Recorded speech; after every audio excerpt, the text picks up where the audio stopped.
Hello student, आज हम लोग करने वाले हैं क्लास 10th का केमिस्ट्री का चैप्टर 1 जिसका नाम है केमिकल रिएक्शन एंड इक्वेशन। ठीक है, तो केमिकल रिएक्शन होता क्या है? ठीक है, the process in which two or more substance chemically changes to form two or more new substances। ठीक है, यानी क्या कि यदि कोई सब्सटेंस में यदि केमिकल चेंज हो रहा है तो उसको हम क्या कहेंगे? केमिकल रिएक्शन कहेंगे। ठीक है, या फिर इसका और एक डिफिनेशन देख लेते हैं कि when there is a chemical change in any substance we say that chemical reaction has taken place। ठीक है, तो अब देखिए chemical reaction it can be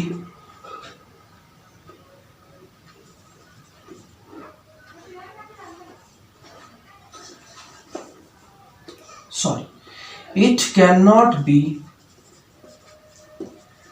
reversed by physical method। क्या है कि इसको हम फिजिकल मेथड से हम लोग फिर से दोबारा वापस नहीं ला सकते हैं। फिजिकल मेथड्स में जैसे हम लोग का आता है फिल्ट्रेशन, डिस्टिलेशन, इवापोरेशन,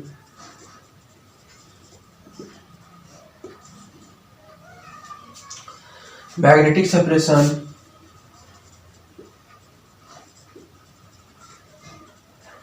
और भी बहुत कुछ etc। ठीक है, मतलब क्या ये सब करेंगे तो वो वापस आने वाला है नहीं। एक बार जहां चेंजमेंट हो जाता है, केमिकल चेंज जहां हो जाता है, उसके बाद वो वापस उस सब्सटेंस को हम कन्वर्ट कर नहीं पाते हैं पहले वाला सब्सटेंस में। ठीक है, अब देखते हैं कि क्या हम लोग कैसे पता करते हैं कि केमिकल रिएक्शन हुआ। ठीक है,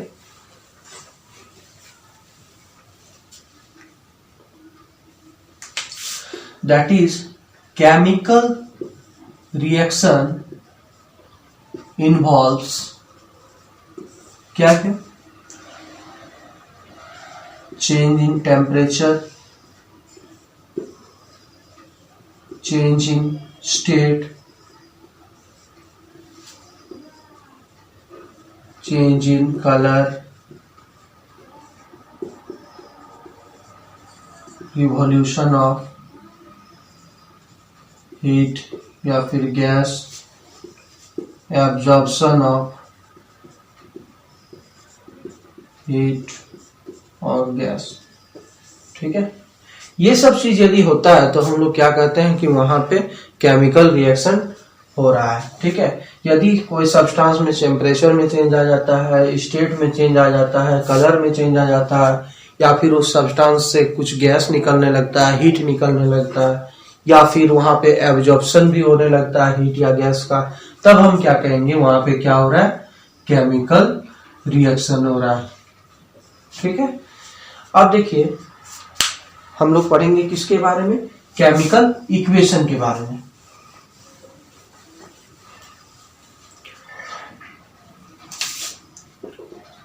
अब ये मेरा केमिकल इक्वेशन। जब हम लोग केमिकल रिएक्शन को सिंबल के फॉर्म में रिप्रेजेंट करने लगते हैं तो उसको हम क्या कहते हैं? केमिकल इक्वेशन कहते हैं। देखिए, when we represent chemical reaction symbolically wish it is called chemical equation. यानी क्या, जब हम लोग केमिकल रिएक्शन को हम लोग क्या करते हैं, सिंबल के फॉर्म में लिखने लगते हैं, तो उसको हम क्या कहेंगे, केमिकल इक्वेशन कहेंगे। जैसे हमारा मैग्नीशियम को ऑक्सीजन के साथ रिएक्ट कराएंगे तो ये क्या बनाएगा, मैग्नीशियम ऑक्साइड बनाएगा, जिसको हम सिंबल के फॉर्म में लिखेंगे क्या, कि Mg+O2 क्या बनाता है, MgO। ठीक है, तो ये वाला मेरा क्या हो गया, इसको क्या कहेंगे हम लोग, केमिकल इक्वेशन। ठीक है, अब देखिए केमिकल इक्वेशन को कुछ फिजिकल टर्म्स से भी इसको रिप्रेजेंट किया जाता है। ठीक है, जैसे सॉलिड का S होता है, लिक्विड यदि कोई सब्सटेंस रहता है तो उसको L से डिनोट किया जाता है, गैस वाला कोई सब्सटेंस रहेगा तो गैस से डिनोट G से डिनोट किया जाएगा, एक्वस वाला कोई सब्सटेंस रहेगा एक्वस सॉल्यूशन का तो उसको AQ से डिनोट किया जाएगा। ठीक है, तो हम लोग तो सॉलिड लिक्विड गैस तो जानते हैं, यहाँ पे एक नया टर्म आ रहा है एक्वस सॉल्यूशन। तो एक्वस सॉल्यूशन होता क्या है कि it is a solution in which water is solvent। यानी क्या, यह एक ऐसा सॉल्यूशन है जिसमें सॉल्वेंट के रूप में क्या रहता है, वाटर रहता है। ठीक है, अब देखिए आगे हम लोग पढ़ेंगे क्या, how to balance a chemical equation.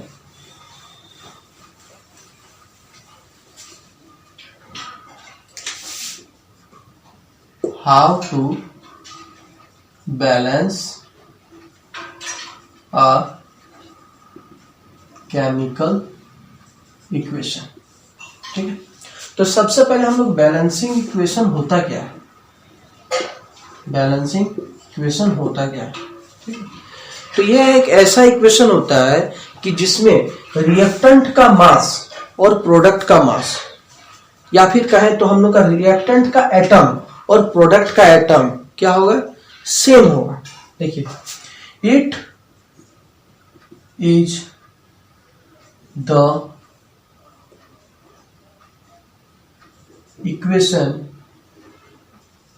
Which have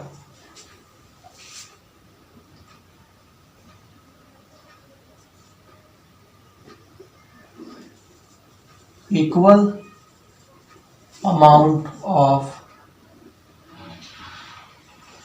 atoms in both the reactant and product side। ठीक है, रिएक्टेंट और एक प्रोडक्ट, यानी कि इधर यदि दो एटम है तो इधर भी कितना होगा, 2 एटम होना चाहिए, इधर यदि 5 है तो इधर भी कितना होना चाहिए, 5 एटम होना चाहिए।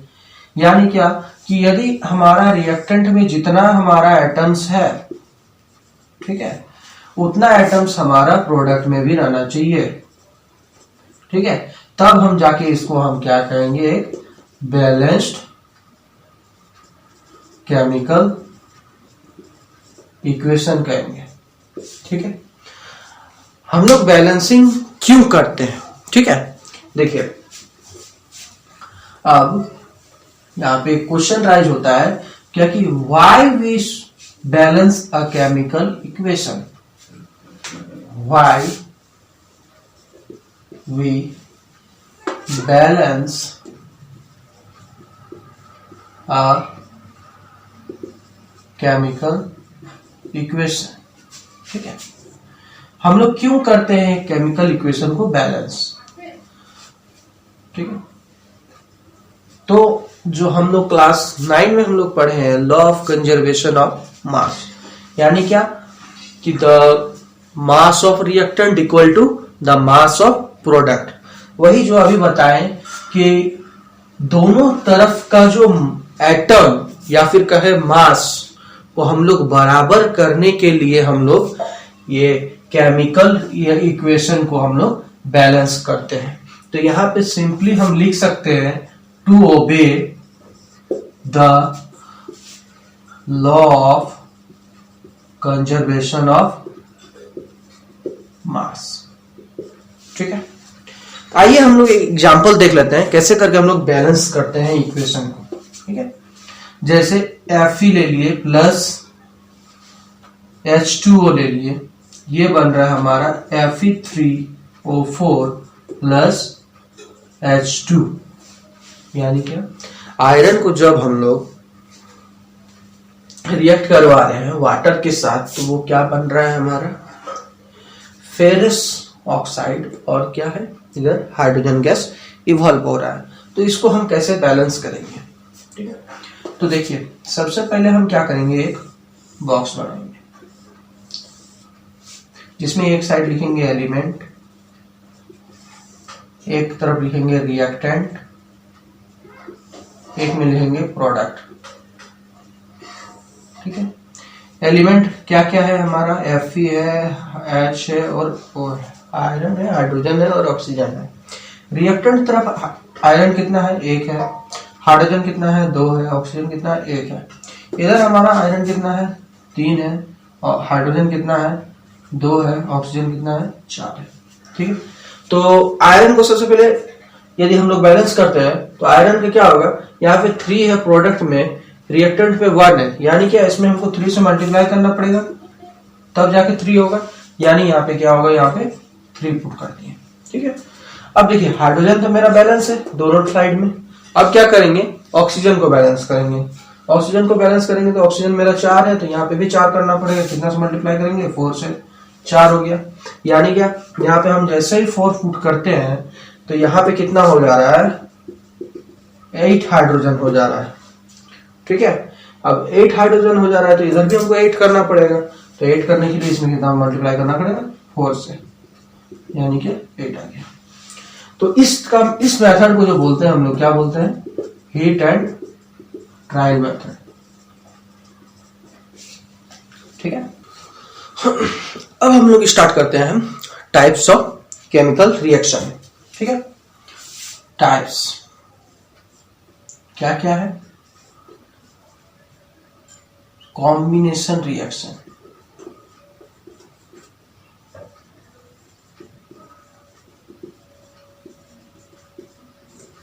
सबसे पहला टाइप्स क्या है, कॉम्बिनेशन रिएक्शन। नाम से ही पता चल रहा है क्या, कॉम्बाइन करना, दो या दो से ज्यादा सब्सटेंस को एक साथ कंबाइन करके एक सिंगल सब्सटेंस में कन्वर्ट करना, इसको हम क्या कहेंगे, कॉम्बिनेशन रिएक्शन कहेंगे। ठीक है, the reaction in which 2 or more reactants combine to form a single substance।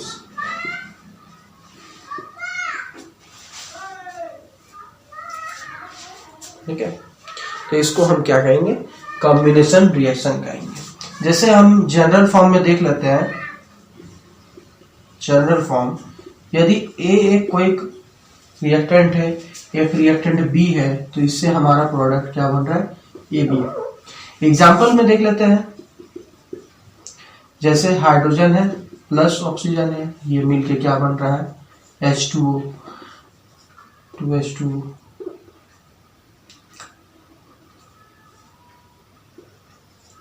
ठीक है, Mg प्लस O2 है, ये बनेगा क्या, MgO। ये हो गया हमारा क्या, कॉम्बिनेशन रिएक्शन। ठीक है, अब देखते हैं आगे हम लोग decomposition reaction. Second combination, decomposition reaction.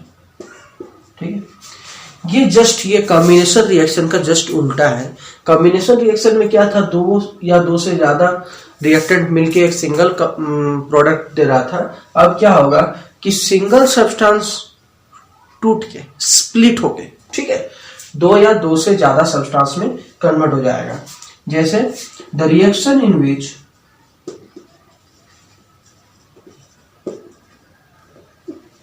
One single compound splits into two or more substances। ठीक है, टू और मोर सब्सटेंसेस। जैसे जनरल फॉर्म इसका यदि हम लोग देखना चाहते हैं तो जनरल फॉर्म में क्या होगा कि ए भी एक कोई कंपाउंड है तो ये टूटेगा किसमें, ए प्लस बी में। ठीक है, अब देखिए एग्जांपल, जस्ट यही सब यदि देखा जाए तो हाइड्रोजन H2O को हम लोग तोड़ सकते हैं हाइड्रोजन में और ऑक्सीजन में। ठीक है, मैग्नीशियम ऑक्साइड को भी हम लोग कैसे तोड़ सकते हैं, Mg+O2 में।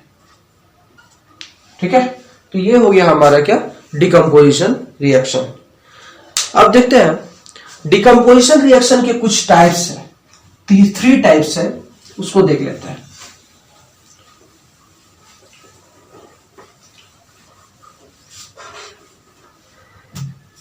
Decomposition, types of decomposition reaction. पहला टाइप क्या है, थर्मल डिकम्पोजिशन रिएक्शन। ठीक है, थर्मल डिकम्पोजिशन रिएक्शन, ये क्या होता है, the reaction carried out by heat. ठीक है, नाम से ही हम लोग को पता चल रहा है यहाँ पे क्या, थर्मल। थर्मल का मतलब ही होता है क्या, हीट। तो जो डिकम्पोजिशन रिएक्शन कैरिड करेगा हीट के द्वारा, हीट से, तो उसको हम क्या कहेंगे, थर्मल डिकम्पोजिशन रिएक्शन कहेंगे। जैसे CaCO3 को हम क्या किए, हीट किए, तो वो किस में कन्वर्ट हो जाएगा, CaO प्लस CO2 में। ठीक है, अब देखते हैं अगला,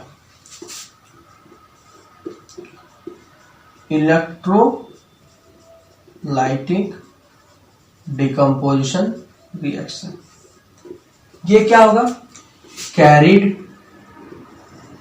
आउट बाय इलेक्ट्रिसिटी।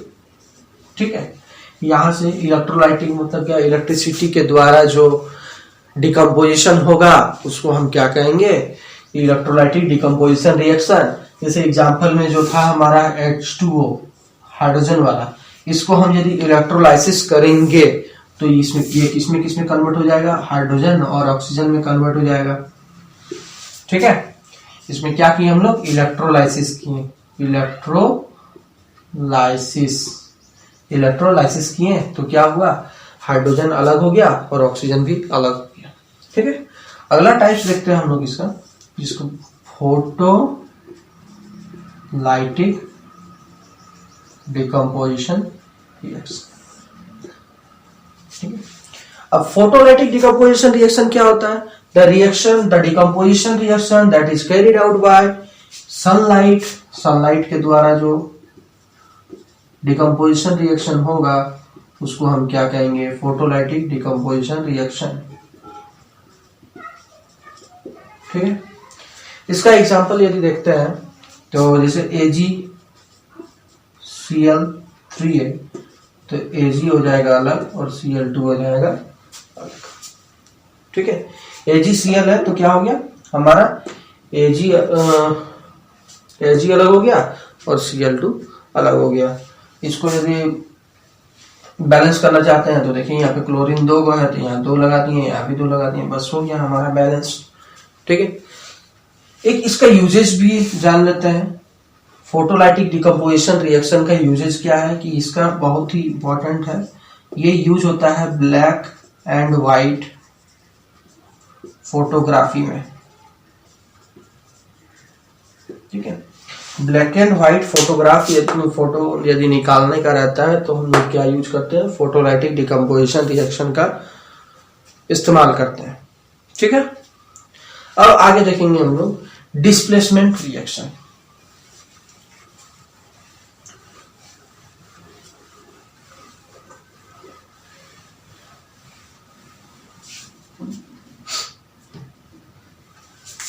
तीसरा जो केमिकल रिएक्शन का टाइप्स है वो क्या है? Displacement reaction. इसमें क्या होता है कि एक highly reactive substance less reactive substance को क्या करेगा? उसके जगह से हटा देगा और उसके जगह पे जाके वो रिएक्ट कर जाएगा। जैसे इसका डिफिनेशन देख लेते हैं कि the reaction in which highly reactive substance displaces less reactive substance from its aqueous solution।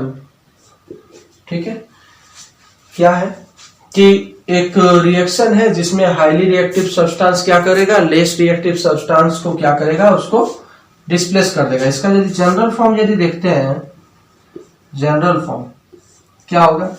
जैसे ए हमारा हाईली रिएक्टिव मेटल है और ये BC मेरा क्या है? एक एक्वस सॉल्यूशन में मान लेते हैं ये फ्रॉम इट्स कंपाउंड भी कर देते हैं। ठीक है, कंपाउंड से देखो क्या होगा यहाँ पे कि AC हो जाएगा और B अलग हो जाएगा। ये मान लेते हैं लेस रिएक्टिव है और ये हाई रिएक्टिव है, तब होगा ये होगा। ठीक है, एग्जाम्पल के रूप में देख लेते हैं।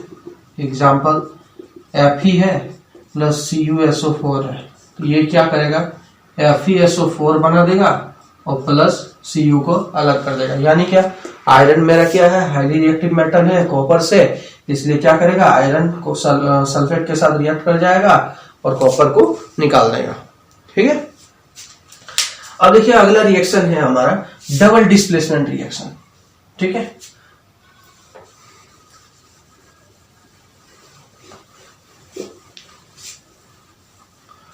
Double displacement reaction. डबल में क्या होता है कि जो डिस्प्लेसमेंट रिएक्शन होता है वो डबल ही होता है एक्चुअली। देखो जैसे इसका पहले जनरल फॉर्म ही देख लेते हैं। जैसे AB है और एक CD है। ठीक है, तो ये क्या हो जाएगा? ये A चल जाएगा इसके जगह और D आ जाएगा इसके जगह, या फिर C आ जाएगा इसके जगह। यहां पे करते हैं C आ जाएगा इसके। यानी क्या? इसमें जो बनेगा हमारा BC बनेगा और क्या? AD बनेगा। जस्ट क्या? इसका जगह चेंज हो गया। इसका जगह क्या?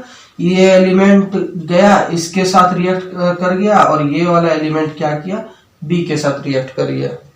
यानी क्या? म्यूचुअल एक्सचेंज हुआ, एक दूसरे का एक्सचेंज हुआ। ठीक है, तो इस तरह का डिस्प्लेसमेंट रिएक्शन को ही हम लोग क्या कहते हैं?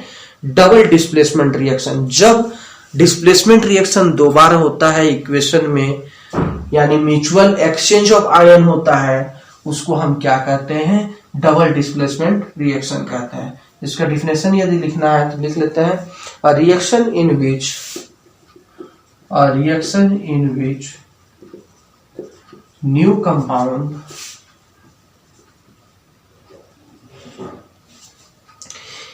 आर फॉर्म्ड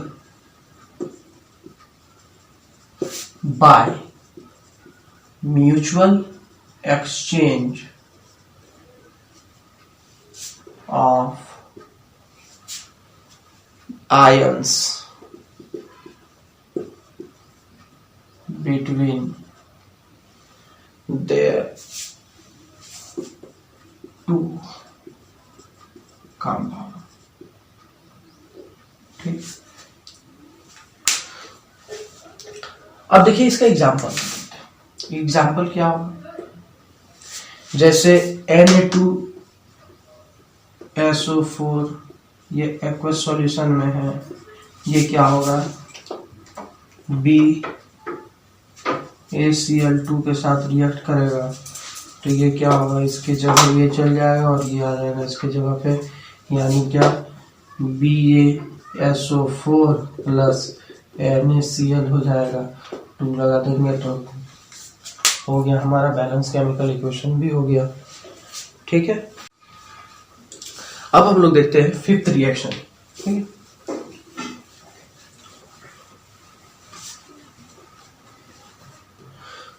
फिफ्थ वाला क्या है कि ऑक्सीडेशन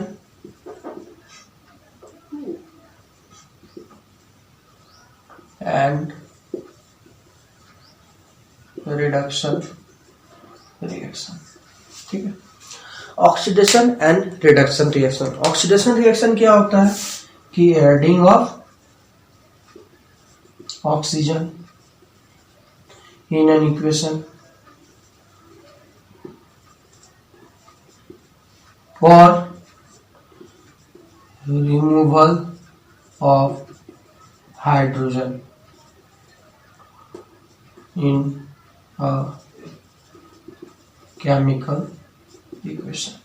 ठीक है, रिडक्शन रिएक्शन क्या होता है कि addition of hydrogen in a chemical equation or removal of oxygen in a chemical equation। ठीक है, यानी क्या, ऑक्सीजन का जुड़ना या फिर हाइड्रोजन का निकलना, ठीक है, उसको हम क्या कहेंगे, ऑक्सीडेशन रिएक्शन कहेंगे। और रिडक्शन रिएक्शन किसको कहेंगे, जिसमें हमारा हाइड्रोजन जुड़ेगा और ऑक्सीजन वहां से निकलेगा, तो उसको हम क्या कहेंगे, रिडक्शन रिएक्शन कहेंगे। जैसे एग्जांपल में देखते हैं, जैसे हो गया आपका Cu प्लस O2, क्या बन गया हमारा 2CuO, यानी क्या, यहाँ पे कॉपर के साथ ऑक्सीजन रिएक्ट किया और क्या बना दिया, कॉपर ऑक्साइड बनाया। तो कॉपर ऑक्साइड बनाया तो हमारा क्या होगा, यहाँ पे कॉपर का क्या हुआ, ऑक्सीडेशन हुआ, कॉपर में जाके ऑक्सीजन जुड़ा, तो इसको क्या कहेंगे, ऑक्सीडेशन। और जैसे इसी का अब फिर से हम क्या करेंगे, CuO प्लस H2 कर देते हैं, तो ये क्या बन जाएगा हमारा Cu प्लस H2O, यानी यहाँ पे क्या हुआ, कॉपर का फिर क्या हुआ, यहाँ पे रिडक्शन हो गया। ठीक है, इसको हम क्या कहेंगे, रिडक्शन रिएक्शन कहेंगे। और एक चीज देखते हैं यहां पे अगला, जिसको कहा जाता है रेडॉक्स रिएक्शन। ठीक है,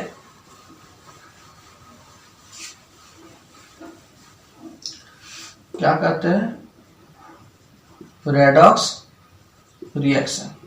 इसमें क्या होता है कि ऐसा रिएक्शन जिसमें ऑक्सीडेशन और रिडक्शन दोनों हो। ठीक है, the reaction which involves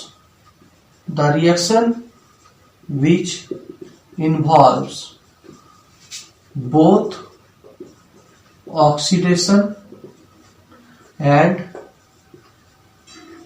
reduction reaction, ठीक है, इज कॉल्ड रेडॉक्स रिएक्शन। ठीक है, यानी क्या, यदि किसी रिएक्शन में ऑक्सीडेशन हो और साथ में रिडक्शन भी हो तो उसको हम क्या कहेंगे, उस तरह का रिएक्शन को हम क्या कहेंगे, रिडक्शन रिएक्शन कहते हैं। ठीक है, जैसे यहाँ पे हम लोग जो लिए हुए थे CuO प्लस H2 लिए हुए थे, तो ये क्या हुआ था, Cu अलग हुआ और ये H2O हुआ। ठीक है, तो यहां पे देखा जाए तो यहां पे क्या हो रहा है, ऑक्सीजन का निकल रहा है, यानी क्या, रिडक्शन हुआ। ठीक है, और इस हाइड्रोजन में क्या हो रहा है, ऑक्सीजन का जोड़ रहा है, यानी क्या, ये हो गया हमारा क्या, ऑक्सीडेशन। ठीक है, ऑक्सीडेशन हुआ। तो इस तरह का रिएक्शन को हम क्या कहेंगे, टोटली रेडॉक्स रिएक्शन कहेंगे। अब हम लोग जान लेते हैं कि ये effect of oxidation in our daily life. Daily life में ये जो ऑक्सीडेशन जो होता है वो किस तरह होता है। ठीक है, दो ही फॉर्म में होता है हमारा oxidation in our daily life. ठीक है, क्या क्या है, सबसे पहला है कोरोजन। ठीक है, कोरोजन होता क्या है कि मेटल के सरफेस में एक पतला सा परत चढ़ जाना। ठीक है, एक लेयर चढ़ जाना। ठीक, उसको हम क्या कहेंगे, कोरोजन कहेंगे। क्या कि when metal exposed in air और water, a layer is formed on the surface of it. It's called corrosion. ठीक है, एग्जाम्पल देखते हैं। तो एग्जाम्पल में क्या हो जाएगा, रस्टिंग ऑफ आयरन। ठीक है, कि जब हम लोग कोई भी मेटल को हवा या पानी के संपर्क में लाते हैं तो उसमें क्या होगा कि एक पतला सा परत चढ़ जाता है, उस प्रोटेक्टिव लेयर चढ़ जाता है। ठीक है, जिसको वो होता क्या है, उस सब्सटेंस का, उस मेटल का क्या रहता है, ऑक्साइड का फॉर्म रहता है। ठीक है, जैसे एग्जांपल में हम लोग देखते हैं rusting of iron. Rusting of iron मतलब क्या, लोहा के ऊपर जंग लगना। ठीक है, लोहा के ऊपर जंग कब लगता है, जब हम उसको हवा या पानी के संपर्क में लाते हैं, ज्यादा देर तक रह जाता है हवा या पानी के संपर्क में, तब उसके ऊपर जो परत चढ़ता है उसको हम क्या कहते हैं, रस्टिंग कहते हैं। ठीक है, अगला है हमारा क्या, rancidity.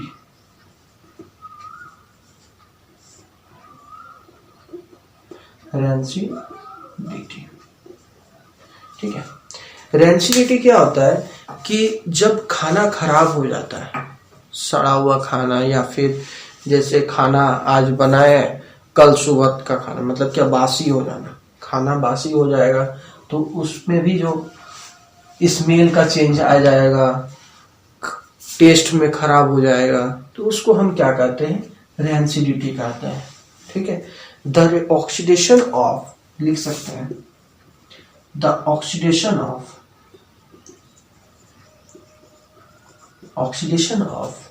fats and oil when exposed to air,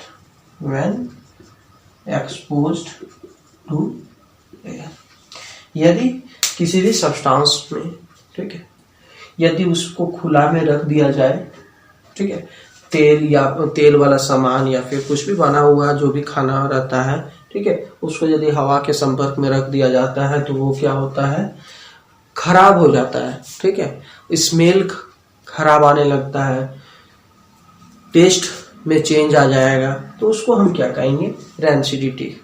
ठीक है, अब देखिए दोनों का प्रोटेक्शन अब कैसे करेंगे, कोरोजन का भी और रेंसिडिटी का भी। ठीक है, सबसे पहले जान लेते हैं कोरोजन वाला। कोरोजन को हम लोग कैसे कंट्रोल कर सकते हैं। ठीक है, तो कंट्रोल कोरोजन कैसे कर सकते हैं, सबसे पहले हम लोग उसमें गैल्वेनाइजेशन कर सकते हैं। गैल्वेनाइजेशन, ये क्या होता है, थिन लेयर रहता है हैवी मेटल, जैसे जिंक का। ठीक है, जिंक का क्या, एक पतला परत किसी भी, जैसे आयरन में हम चढ़ा देते हैं, ठीक है, तो वो क्या होगा, आयरन डायरेक्ट संपर्क में नहीं आएगा एयर के संपर्क में, तो वो उसमें वो कोरोजन से बच जाएगा। ठीक है, या फिर हम उसको क्या कर सकते हैं, पेंट कर सकते हैं, फिर ऑयलिंग एंड ग्रीसिंग, ठीक है। और इलेक्ट्रोलाइसिस जो होता है इलेक्ट्रोप्लेटिंग, यही सेम चीज है गैल्वेनाइजेशन और इलेक्ट्रोप्लेटिंग। इलेक्ट्रोप्लेटिंग क्या होता है, गैल्वेनाइजेशन का ही एक मतलब पार्ट है, ठीक है। गैल्वेनाइजेशन में क्या होता है कि किसी भी मतलब हैवी मेटल का परत चढ़ाया दिया जाता है, और ये इलेक्ट्रोप्लेटिंग में क्या होता है, इलेक्ट्रिसिटी के द्वारा जो चढ़ाया जाता है किसी मेटल को, हैवी मेटल को, मतलब ये जैसे सोना का पानी चढ़ाया जाएगा सिल्वर पे, तो वो कौन सा करेंगे हम लोग, इलेक्ट्रोप्लेटिंग करेंगे, ठीक है। अगला देखते हैं हम लोग कि कंट्रोल करेंगे कैसे रेंसिडिटी को, टू कंट्रोल रेंसिडिटी। रेंसिडिटी कैसे करेंगे, रेंसिडिटी को कंट्रोल हम लोग कैसे करेंगे, तो जैसे हम लोग नॉन वेज वाला सब्सटेंस रहेगा तो हम क्या कर सकते हैं, by adding salt, by freezing. दूध रहता है तो दूध को क्या किया जाता है, गर्म करके रख दिया जाता है, तो यानी क्या, बाय बॉइलिंग, ठीक है। By packaging into a tight container, ठीक है। तो देखिए क्या क्या कर सकते हैं, सॉल्ट यूज कर सकते हैं, यहाँ पे शुगर भी यूज कर सकते हैं, ठीक है। By freezing, boiling, by packaging into tight container, जैसे हम लोग का चिप्स का पैकेट रहता है, हल्का सा हवा निकल जाता है यदि चिप्स का पैकेट से, उसको 2-3 दिन तक रख दिया जाता है तो वो क्या होता है, उस क्रिप्सी वाला पार्ट खत्म हो जाता है, तो यानी क्या, वो क्या हो जाता है, रेंसिडिटी का शिकार हो जाता है, ठीक है। अब देखते हैं अगला, ये टाइप्स देखते हैं केमिकल रिएक्शन का। 2 टाइप्स है जिसको वो बेस्ड है किस पे, टेम्परेचर पे, ठीक है। टेम्परेचर पे chemical reaction based on temperature. एक है हमारा एंडोथर्मिक रिएक्शन और एक है हमारा एक्सोथर्मिक रिएक्शन, ठीक है। देखो एंडोथर्मिक रिएक्शन क्या होगा कि the reaction in which gas is absorb और heat is absorb, the reaction in which heat, जैसे हम लोग यहाँ पे बेस्ड ऑन टेम्परेचर पढ़ रहे हैं, तो यानी क्या, हीट इज एब्जॉर्ब, ठीक है। उसको हम क्या कहेंगे, एंडोथर्मिक रिएक्शन कहेंगे। और एक्सोथर्मिक रिएक्शन क्या होगा, the reaction in which heat is released, यानी क्या, वहां से हीट निकलता है और इसमें हीट क्या होता है, एब्जॉर्ब होता है। उस टाइप का रिएक्शन को हम क्या कहते हैं कि एंडोथर्मिक एंड एक्सोथर्मिक रिएक्शन कहते हैं। एग्जाम्पल यदि देखा जाए एक्सोथर्मिक का, तो CH4 प्लस O2, ये क्या होगा, CO2 plus H2O plus heat निकलेगा, ठीक है। एंडोथर्मिक का देखते हैं एग्जाम्पल यदि देखते हैं एंडोथर्मिक का, तो देखिए CaCO3, इसमें क्या हुआ, हीट का एब्जॉर्प्शन हुआ और क्या किसमें कन्वर्ट हो गया, CaO प्लस HCO2 में, ठीक है। अब ये देखिए हम लोग का ये एक चैप्टर कंप्लीट हो गया है, केमिकल रिएक्शन एंड इक्वेशन, ठीक है।